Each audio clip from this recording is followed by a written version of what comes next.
The broadcast is now starting. All attendees are in listen-only mode. All right, everyone, I'd like to welcome you back to another KevCAM night class tonight. Tonight, have Tim Micah helping out with any questions or concerns that come up for you guys. Tim, are you with us? Yes, I am. Good evening, everybody. And also have Greg Payton to make sure I'm staying on track for you guys and I'm covering everything that could possibly be covered. Greg, are you with us? I am with you. Good evening. All right, so I do see quite a few new names in here, so just go over some quick housekeeping. Everybody is in mute, just eliminate any background noise. There is a questions pull out for you guys, and if you guys do have questions, definitely urge you to type those in there, and either Tim or Greg can stop me in my tracks and get those questions addressed for you guys right away. Let me start sharing here. So every night class is being recorded. So if you guys would like to see a previous one, you guys can go to the SolidCAM University and click on videos, and all the night classes are in here, as well as Mark and myself are doing a SolidCAM live every day at 2 o'clock Eastern time. So if you guys would like to check that out.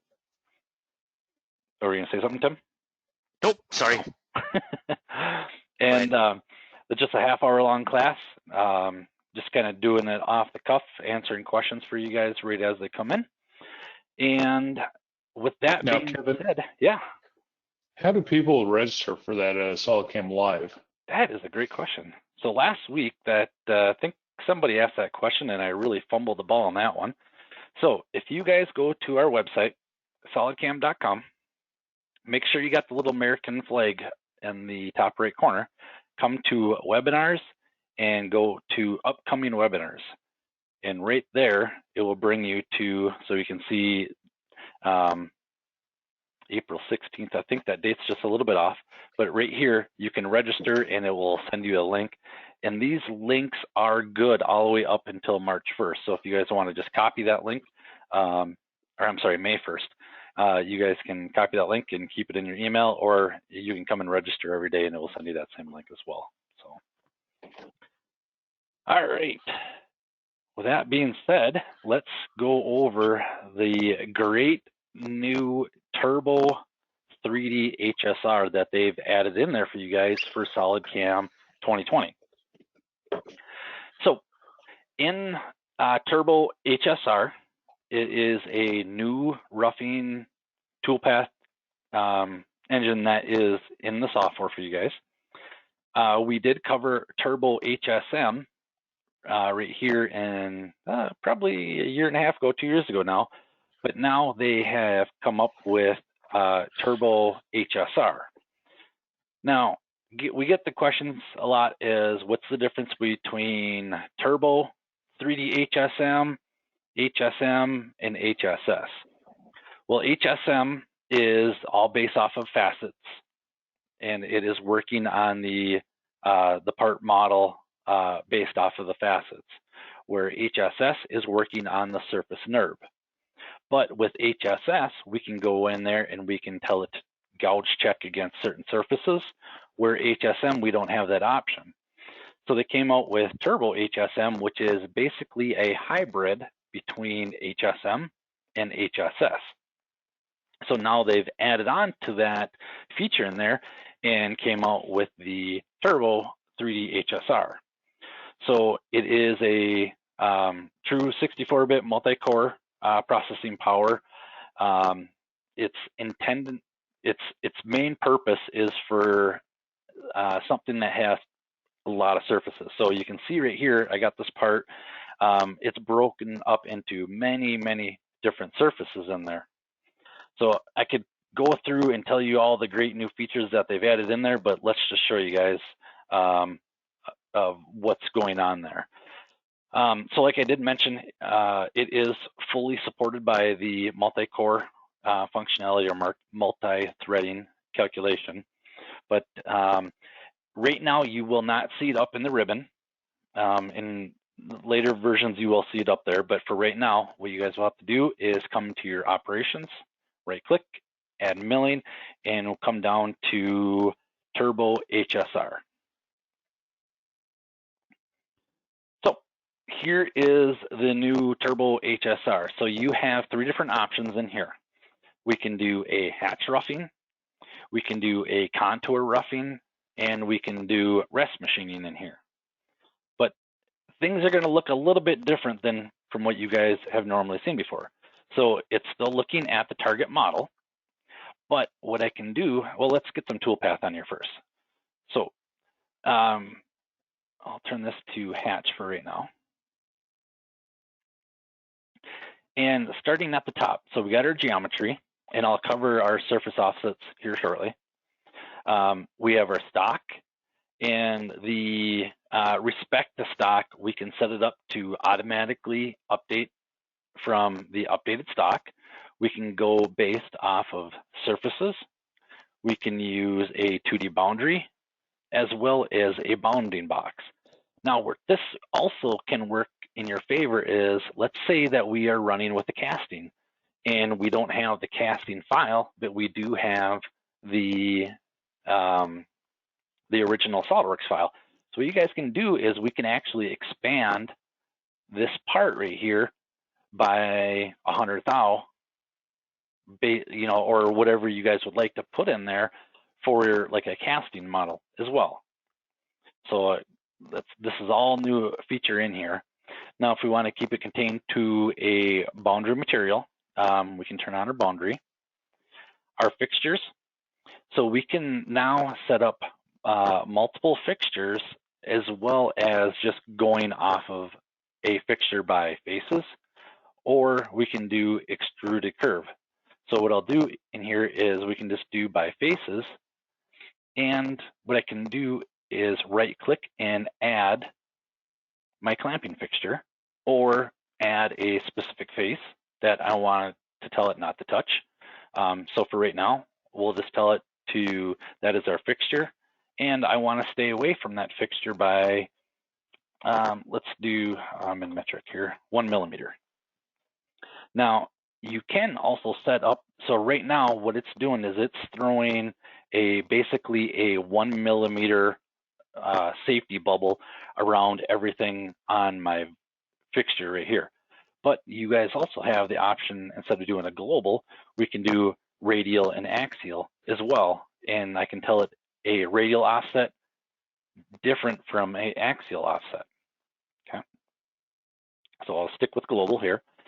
And like I said, I can come in here and tell it to, maybe I want to stay off a separate face on the part. I can come in here and tell it to stay off that face by another distance. Okay. And then as well as pre-drill holes. So where both HSS and HSM, you cannot define a pre-drill hole unless you chain it. Now you guys can specify a pre-drill hole in here to basically a start point or approach through. Sorry guys, I had to get a drink there, my throat was getting dry. Okay, so let's go back to the geometry.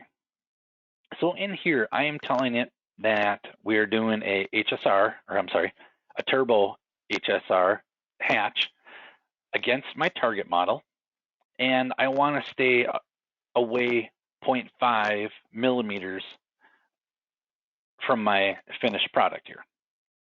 So, but maybe on this particular face up here, I want to get a little bit closer. So I can come in here and I can do select, and I can tell it that, well, I want this surface, this, and this one. I got just a little hair of it on that one. So my face is 2. Maybe I want to stay 0.1 millimeters away from those particular faces.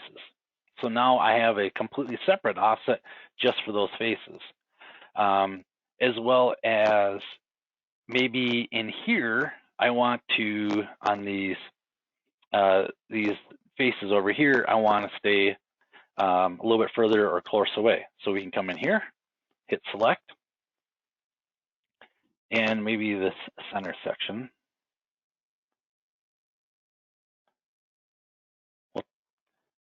So those are surfaces there. Maybe on that particular one, I want to stay 0.25 millimeters away. So you can see where I'm going with this. I can set up a completely different offset for whatever surfaces that I would like to do. Now, as well as we're talking about with fixturing in here, I can also tell that to do globally or radially, boy, can I talk, radial and axial as well. So I do have that option right here. So a lot of new stuff in this main page right here that we're pretty much not used to seeing anymore, or we're not used to seeing, and now it's in there. So continuing on here, we'll go ahead and grab our tool. So for right now, let's go ahead and grab 20 millimeter, that works there. And I'll get into this dynamic holder checking on another part here. And yeah, that's it. That's all I want to touch for right now on there. Levels are going to be what you guys have been used to seeing in HSS. So this is pretty much the screen right from the HSS screen. Constraint boundaries are pretty much the exact same thing as what you guys have been used to seeing in HSM or HSR. So like I said, this is a kind of like a hybrid between HSR and HSS. Now, if we go to our passes, we have all our normal passes in here that you guys have been used to seeing in HSM. So we have our passes, sorting, adaptive step down, smoothing, all that stuff that has been in there. Tool control. This is something that we have seen in HSS. So if we want to kind of shift down our tool path, we can do a plus or minus in there. Link section. This is one that's going to look a little bit new in here as well. There's some pretty cool stuff that's going on here now. And I got to pull up my my little cheat sheet notes, so I'm making sure I'm telling you guys everything correctly here. Where'd it go? Okay, so now with the Turbo Hsr, you get a lot of control of what's going on in here. So if I turn on my ramping priority, what this is going to do is it's going to put this in priority. So number one priority, coming into this part right here, it's going to do a line. Well, in my mind, I would rather have a helical, so I'm going to bump that up in the list. So what's happening here is I'm going to tell it to helical, but if it can't do a helix into the area that I would like to specify, it's going to jump and do a line. If the line portion can't fit into that, it's going to jump over to a zigzag. And if the zigzag can't fit in there, you got your fourth option as doing a profile. Now you guys can move these around however you like. So I would probably do helical, then zigzag, and then line, and then profile. But you do have that option in there. So you guys really don't have to worry about, well, you know, in this particular area right here, I don't have enough room with a 20 millimeter to do a helix in there. So I can't use one tool to do this entire roughing. Well, that's what we can do now is it's going to do a helix everywhere, but in a tight area right here, it's going to automatically hop over to zigzag. The zigzag can't fit, then it's going to hop over to the line. So does that kind of make sense for everybody? Or I'm sorry, I don't even have the questions panel out yet. They're open, so I've been kind of keep an eye on Ronnie. Ronnie had a question there about a constant Z.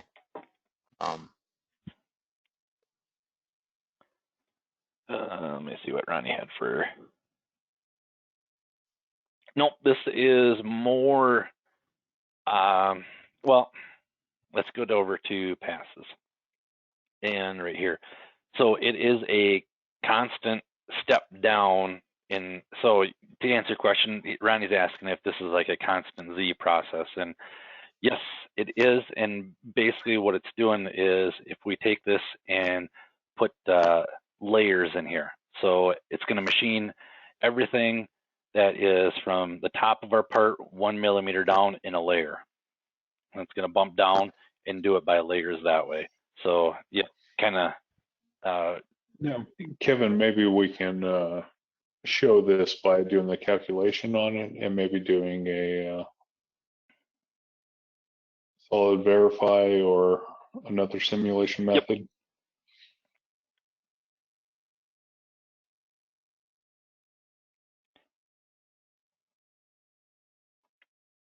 So while this is calculating, it's kind of funny because I'm looking through our attendee list and I see Ronnie Kidder. And for those of you guys that have been with the night class forever, I always pick on Ronnie Kidder at the night class. But with this new SolidCAM Live, I've been picking on Jake. So I got both of the guys in here, so I don't know who to pick on tonight now. I guess I'll have to go with Ronnie because I picked on Jake earlier today. Okay. And you can pick on Tim too. I mean, he's always an easy target. Yeah. There you go. Yeah, but he can talk back right now. Yeah, that's the constant Z hatching pattern. Yep. So let's go ahead and simulate this. And we'll do a solid verify here.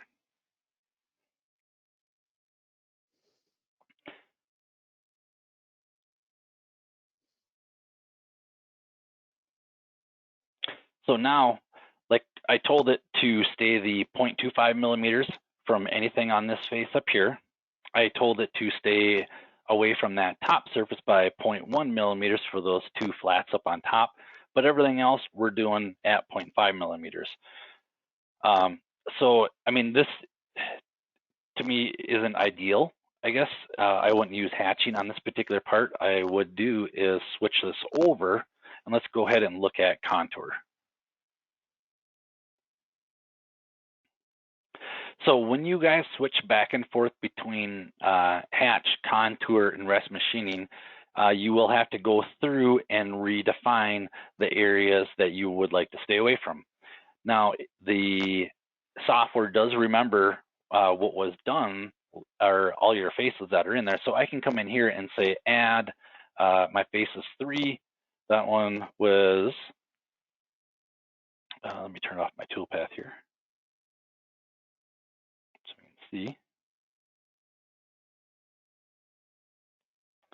And maybe it's not going to let me do my toolpath. Turn off. There we go. So I'm going to see if I can do a show. Yep. So if you're not sure, we can hit the show button. So this entire middle section, that's the one I told it to stay away from. I think it was 0.125. So we'll just do 0.125. And we can go and select or add my faces 2. And that one was a 0.1 millimeters, and that should be the top 2 faces. Yep, so you can see those are my top 2 faces.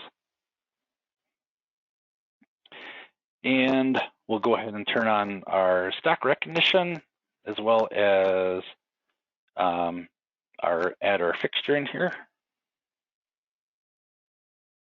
And stay 0.1 away, even though that we're not getting close to our fixture at all.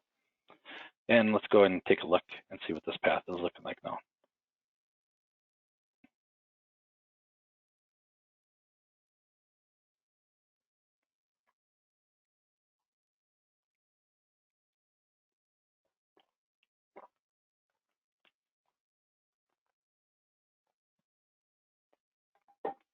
Okay, so this is a toolpath.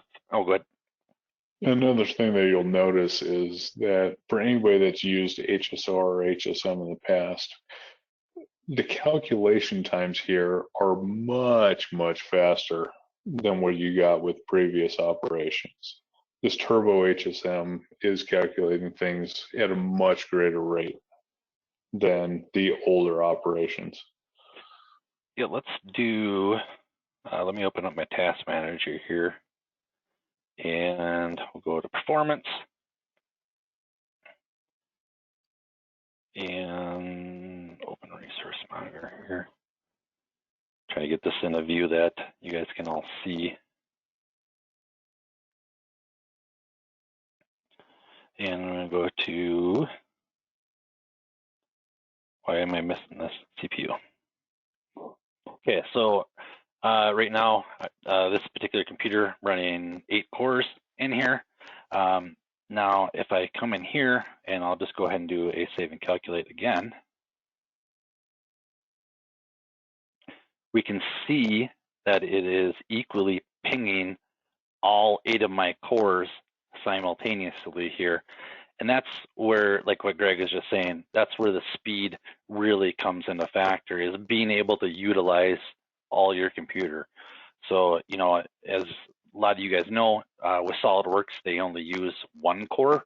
A lot of our operations in here are now able to use multi-core threading. So, great point, Greg. All right, let's go ahead and simulate the screw here.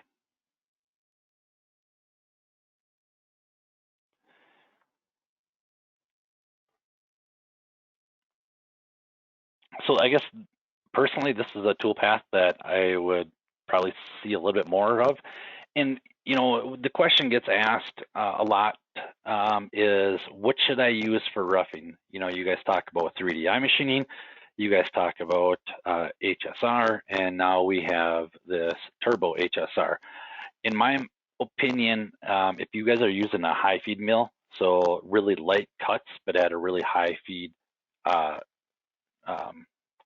feed rate, this is where your the Turbo Hsr would come into factor for you guys.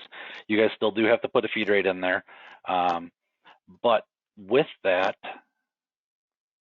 what do I have my settings at here? 100. Seems like we're just going a little slow here. 0.1. You still have to put your feed rates in for the Turbo Hsr, but they also have in there is a adaptive feed control. So I try to do some digging on this, and maybe Greg knows a little bit more on this than I do, but the inside there, let's go ahead and pause this here. If we go to our tool and our feed control, we can set up a feed control zone in here, and this is more pulling from the HSS side. But what is they've also done is they've done what's called a adaptive feed rate. Now, like I said, I tried to do some digging in here for you guys to figure out what it is doing here. But if I turn this on, from what I gather, it gets into the corners and the feed rate will actually slow down for you guys. And then on the straight runs, it will speed up for you. So let's go ahead and let me just turn that off real quick. So we have a very long cycle time, 15 hours and 28 minutes. But if we turn on our adaptive feed and let's put this, as it gets in there, it's going to automatically cut the feed. See, I don't want to say too much on this because, like I said, I don't know what it's actually adapting for here. But let's go ahead and save and calculate again. Greg, have you heard anything on this one? And he goes silent on us. Sorry, I was on mute, but yeah, I mean, for a traditional style toolpath, it is a way of basing things off of minimum feed rate. Now, if you were to put this against iMachining, I would choose iMachining every time, just because you have the ability to control the cutting angle throughout the entirety of the cut. Yep. As opposed to something like this, which is more the offset racetrack style toolpath, where you're going to get a lot more cutting angle engagement. So it really depends on your needs. I mean, if you're dealing in softer materials, or if you're talking about those high feed mills and shallow depths of cut, then yeah, this is definitely going to be something that you could take advantage of. But if you're looking at using the axial depth of cut, I don't think that you can beat iMachining in terms of just sheer roughing material removal. And so I'm just looking at a little screenshot of the code, and the code is showing a lot of different feed rate moves that are going on in there. But so we got, sorry guys, I forgot what my original cycle time was. So we got 18 hours, 29 minutes, and let's see, we have now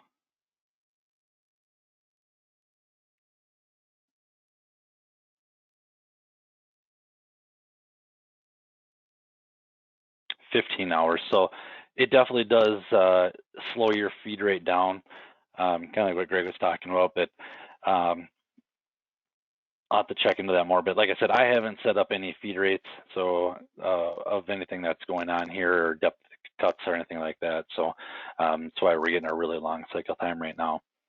But so we are running with a 20 millimeter tool right now. So let's go ahead and save and copy here. And like a lot of our operations, we have the rest machining in there. So what I'll do is I can come in here and I'll grab, I think I have a 10 mil. Yep. So we'll go ahead and do a 10 millimeter end mill. If I go to stock, we're automatically updated. So now all I have to really do is just save and calculate.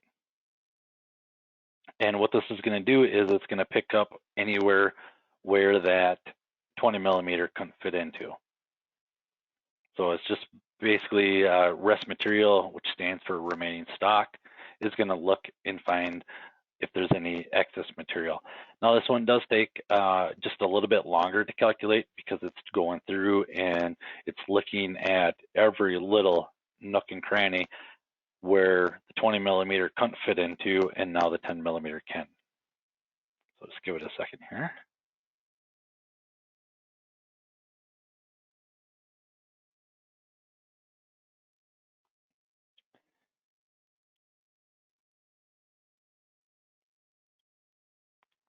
The dead silence is just terrible.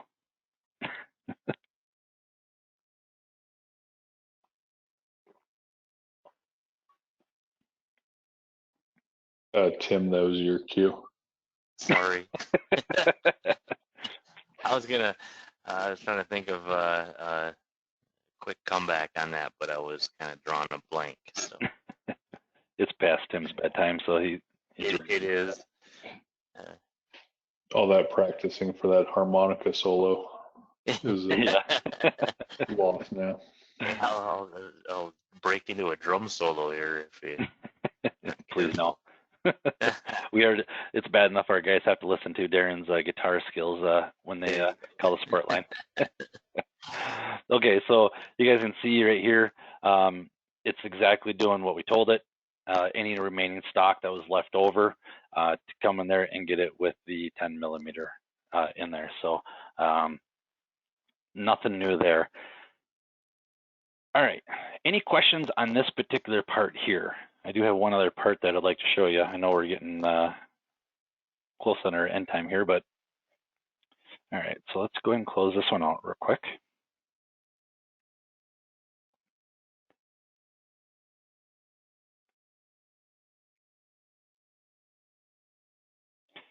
And go open now, up while you're opening up the new part, Kevin, what would you recommend going forward with SolidCAM 2020?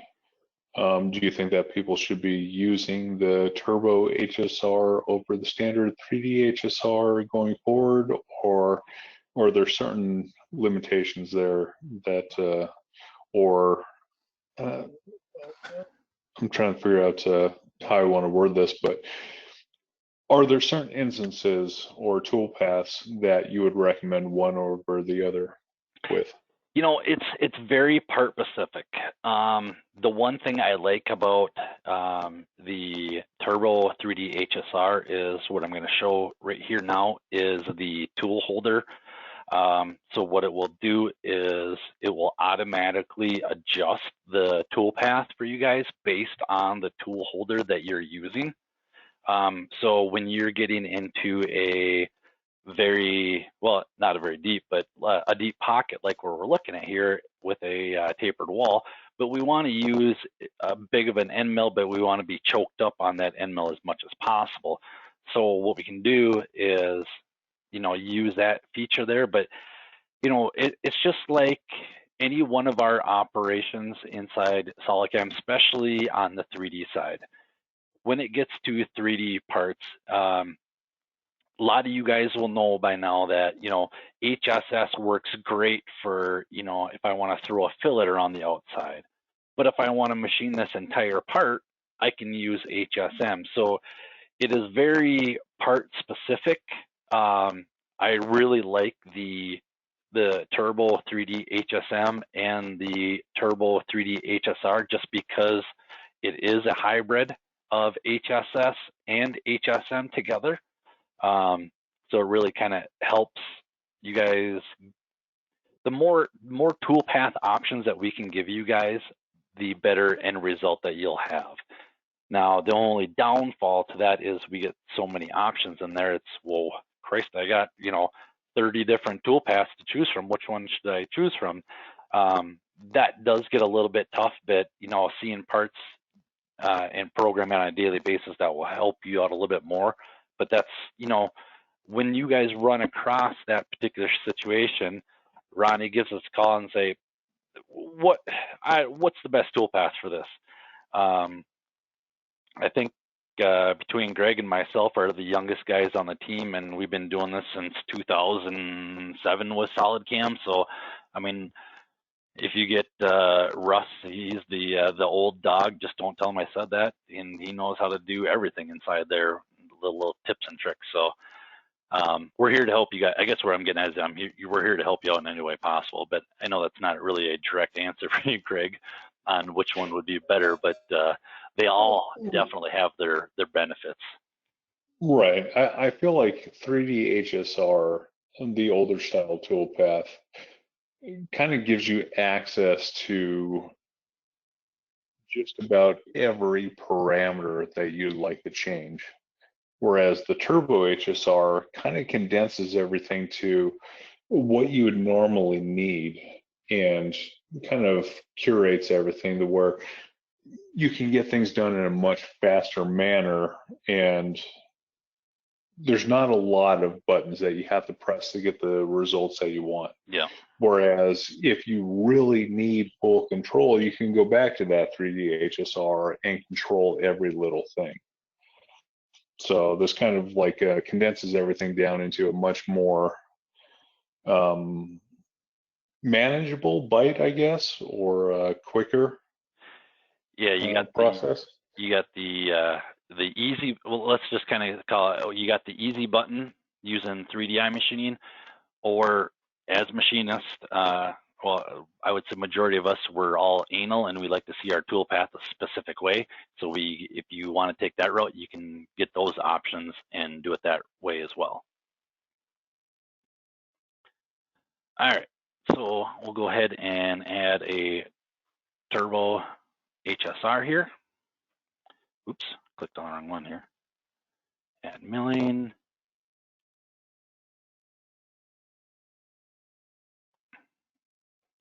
And we'll do contour, keeping away from our target.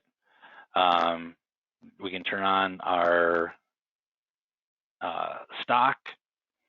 We don't have any fixtures here, but the big thing that I want to show with this one is how it can compensate for our tool. So we got a 30 mil tool that is stubbed up pretty tight inside there. I'm just going to leave everything as is right now. And let's just go ahead and save your calculator real quick.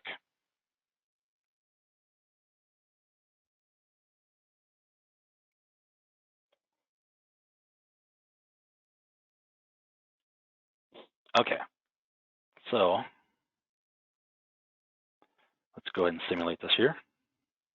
And we'll do a quick solid verify.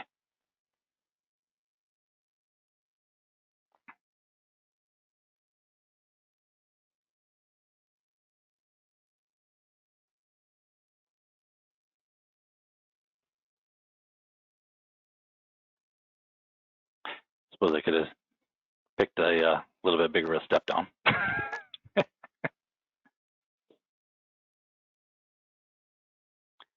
And what's going to happen here shortly is we're getting really close from our tool holder actually hitting the part.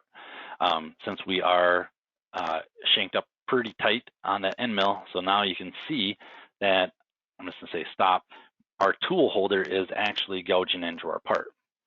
Well, the nice thing is we like to, especially in our deep cavity molds here, we like to run those bigger end mills shanked up for the rigidity. So now what you guys can do is come into your tool, and we can turn on check with machining surfaces, as well as check with in-process stock. So I can tell it that I want to keep a clearance of 1 millimeter or more. So basically anything within 1 millimeter of hitting our holder here is going to stop the tool path and readjust the tool. Readjust the tool path.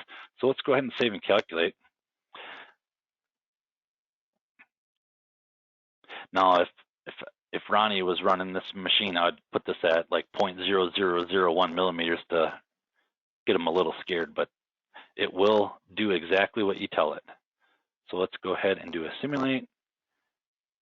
And actually, I'm gonna go to my step downs here. Yeah, I'd actually be surprised if you could scare Ronnie. The guy's like a robot. All right, so now, well, 10 millimeters, that's a little big.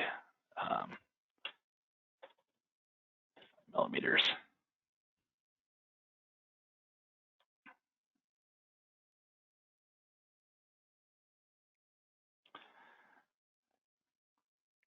Okay, so now what it's going to do is it's automatically going to adjust the tool path based off that cutter.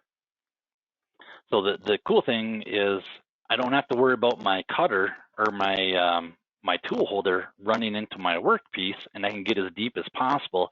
But when I come back for a rest machining and a different tool in here, it knows what has already been done. So you can see that, you know, it's a very odd shape that it's doing right here, but it's all based off of the tool holder keeping it contained, so we're staying can't talk. We're staying 1 millimeter away from the wall to our holder the entire time. So then this is where it comes into another great piece of, you know, to finish this off or get more into the material. Now we can come back and do is like a Hsm rest machining, keeping our checking with our holder in there.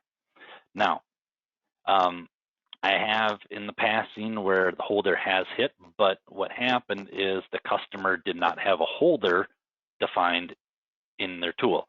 So when you guys are doing checking with against your holder, you have to make sure that you're running that holder inside of your SolidCAM and that same holder inside your machine, because we can't guess at what's going on right there. So you can see right here we're using an ER32 by 60. But if you have a different holder, make sure you specify the holder that you're planning on running in that machine. So, any questions, guys? That is a lot of information and a completely new operation for you guys. There's got to be something. You guys have questions, or Greg, am I missing anything that you can think of? The only thing that I can think of is the support for pre-drilled holes. Okay. So if you go to the geometry tab and go to the pre-drilled holes. So what I can do here is I can actually, slide this over, turn off our tool path.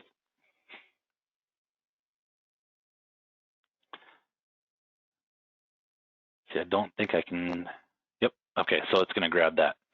So what that will do is that's gonna be our new starting point. Now, obviously what size is this hole? A 2.5 millimeter isn't gonna do any justice for a 30 millimeter end mill, but now. Yeah, you're not setting any records on your pre-drilled hole there. But what it will do now is it will also use that as a start point as well. So that is my new reference start point that I want the toolpath to start from.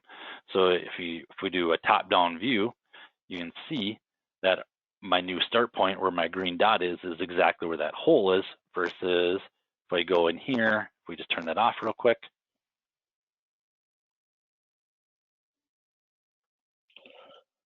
it's going to start right in the center of our part. Now, if we want, let's go ahead and just add a drilling operation in here.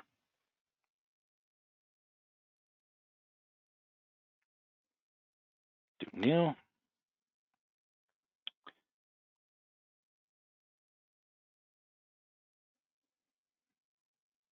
Tool, select.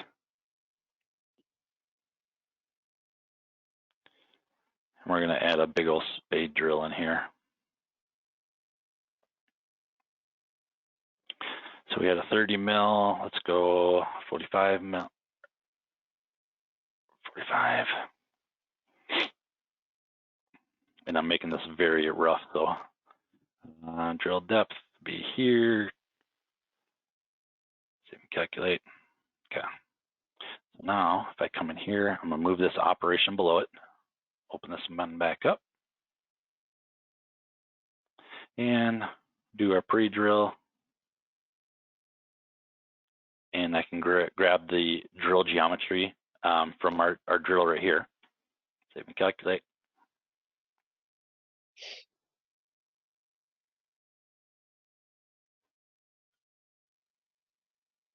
So now let's go ahead and simulate this. And now it's basically going to do a plunge right into where that drill ended up at. Is that where you're kind of going for, Greg? Yeah, absolutely. That way, in case you wanted to start with a pilot hole, you can use that as your starting point for your roughing. Yep. That way, let's say you're not using a center cutting end mill. You can come into something and then side cut and pocket that cavity out. Yep, great point. So, any questions, guys? Man, got a ton of you in here, and I'm just hearing. Oh, I got to expand out my questions here. I got a question. I should know the answer to this, but just throwing it out there. Because we're using Hsm and Hss functionality in the Turbo Hsm Hsr, are we requiring both full HSS and Hsm to be able to use this, or is it just based off of HSR or Hsm module? I guess I don't know that question. I would assume since it is in the HSM category, I would assume long as you guys have HSM, that you should have Turbo Hsm as well as Turbo Hsr, because it's still in that HSM family. But to be honest with you, I don't know. That's the easy way to go about that is, for those of you guys that may not have this, just buy 3D Pro. Then you get all the good stuff, right? There you go. No, so I guess what I'll do, Ronnie, send me a reminder, because you're good with this. Send me a reminder and ask me that question, or somebody send me an email asking me that, so I can talk to one of the account managers and find that out, or one of the headquarters and find that out. So I don't know which key turns that on. And I don't see anything functionally on that's coming from HSS that is that would require full HS. I mean, really, that's about the only question. Is it going to require full HSS to be able to do anything here? I don't see anything that you're using there that's that would warrant needing full HSS to make the turbo work. Yep. Because HSS is all based off of when it's grabbing our geometry, it's all off of surface, and this one is all off the facet. So, like I said, we'll find that out for you. And yes, Ronnie, I would like fries with a large Diet Coke too.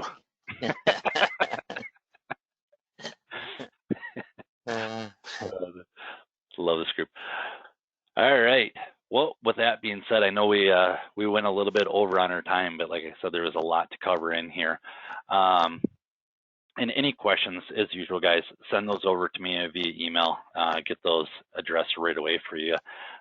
Next week, we are going to be covering is a new module in there, which is called 3-axis undercut milling, as well as HSS and 5-axis next week. So be sure to go to the website, and if you guys don't know where that is, it is under webinars and dang American flag here. Webinars, and click on KevCAM, and then you can register for it right here. So, but with that being said, I would like to thank all you guys for joining. Hopefully everybody's staying safe and healthy out there, and all your families are staying safe and healthy, as well as good business. But with that being said, we'll wrap it up for the night, and we'll see you guys next week. Yep. Thank you, Kevin. That was a great topic and coverage of it, and Greg as well. And hope all you customers out there, thanks for coming in, and let us know if there's anything else we could do for you. Have a good evening, everybody. Thanks, everyone.